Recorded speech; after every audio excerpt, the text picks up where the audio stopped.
Salut tout le monde, nous avons une séance de conjugaison avec les temps, le passé simple et l'imparfait. Ces deux temps sont tous les deux utilisés dans le roman ou bien la nouvelle ou bien le conte. Alors, on n'emploie pas le passé composé dans une histoire, alors qu'on emploie le passé simple, l'imparfait dans l'histoire. Parce que on rapporte des événements de premier degré, c'est-à-dire importantes, ou bien importants, ou bien des événements d'arrière-plan, ou bien de second degré. Alors, le passé simple appartient au passé, c'est un temps du passé, comme le présent appartient au présent et le futur appartient au futur. Alors, le passé simple, par lequel on va commencer cette vidéo, le passé simple a plusieurs valeurs. Parmi les valeurs, le passé simple exprime une action limitée, achevée, c'est-à-dire qui ne dure pas. Alors, c'est ce qu'on appelle l'aspect. Lorsque la durée ne prend pas assez de temps, lorsque l'action est brève, on emploie le passé simple, comme le cas ici. Les élèves entrèrent en classe. Le verbe entrer au passé simple à troisième personne. Nous avons le sujet, c'est les élèves entrèrent en classe. D'accord? Donc le sujet, le groupe nominal sujet, le verbe entrer au passé simple en classe, c'est le complément circonstanciel de lieu. Alors, le passé simple exprime une action brève. L'action d'entrée ne prend pas une minute. D'accord?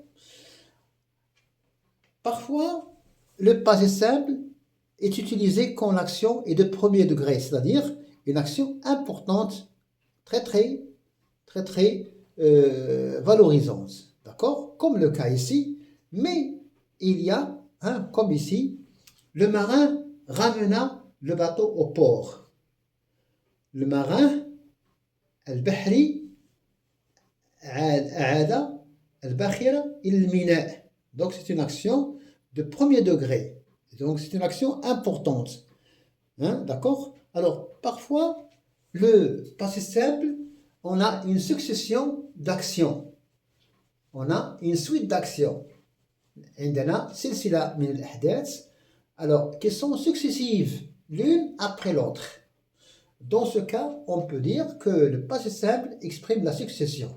C'est-à-dire, il y a un ordre chronologique dans les actions. Comme le cas ici, minuit sonna, le verbe sonner au passé simple. Cendrillon s'enfuit, le verbe s'enfuir au passé simple, donc c'est très rapide cette action. Minuit sonna, Cendrillon s'enfuit du bal et perdit sa pantoufle de verre. D'accord? Alors nous avons ici le verbe sonner, c'est la première action. Quand minuit sonna, qu'est-ce qu'il a fait Cendrillon? Et s'est enfui. Alors s'enfuit, c'est le passé simple, le verbe s'enfuir, le verbe pronominal. Du bal, c'est le complément circonstanciel. Et perdit sa pantoufle de verre. Nous avons les trois actions sont enchaînées, l'une après l'autre. D'abord, minuit sonna, puis Cendrillon s'enfuit des balles et perdit sa pantoufle. On ne peut pas dire Cendrillon perdit sa pantoufle de verre, minuit sonna, Cendrillon s'enfuit des balles. Non, il y a une succession. Donc, lorsque nous avons une suite d'événements, il est préférable, l'auteur choisit toujours le passé simple. Parce qu'il y a un enchaînement. Un enchaînement, ترابط وتسلسل أحداث. Alors, minuit sonna, Cendrillon s'enfuit des balles et perdit sa pantoufle de verre. Nous avons le verbe sonner, s'enfuir, perdre. Deuxième phrase, Lila chercha sa gomme partout. Lila, le personnage, chercha sa gomme partout. Nous avons ici le verbe chercher au passé simple. Ici, nous avons une utilisation du passé simple par un auteur qui ne donne pas une grande importance à la durée, mais il a employé le verbe chercher au passé simple parce que l'action est de premier degré. C'est une action très très importante. D'accord? Normalement, l'action de chercher dure, mais ici, l'auteur a trouvé que le verbe qui convient, c'est le verbe chercher au passé simple. Donc, alors, la terminaison, j'ai cherché à I, tu cherchas à S, il chercha à. Nous cherchâmes, vous cherchâtes, ils cherchèrent.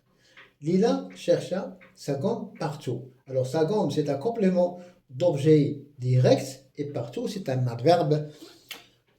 C'est un adverbe qui est invariable.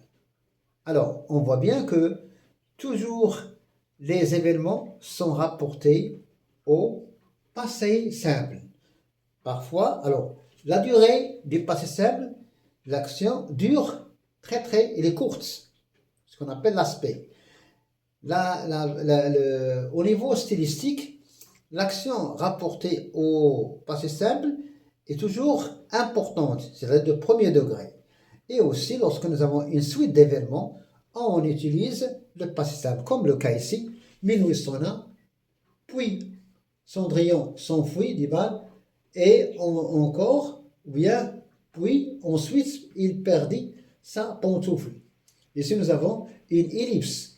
Minuit sonna, Cendrillon s'enfuit, dit-il, et elle perdit sa pantoufle de verre. Mais on sait bien qu'il s'agit ici du sujet qui est Cendrillon.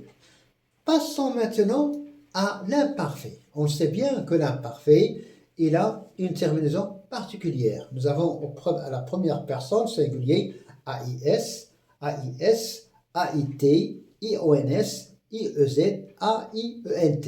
Voilà, c'est la terminaison ou bien ce qu'on appelle la désinence.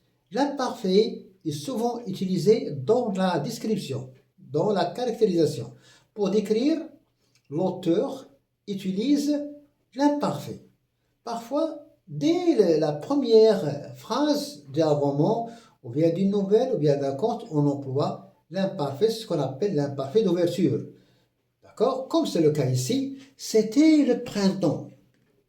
C'était le printemps. Nous avons ici le sujet, c'est démonstratif. On a supprimé le E parce qu'il y a un autre E, donc ce qu'on appelle un E et l'idée. C'était le printemps. La prairie était couverte de fleurs. D'accord? Ici, nous avons l'emploi de l'imparfait parce que nous avons une description.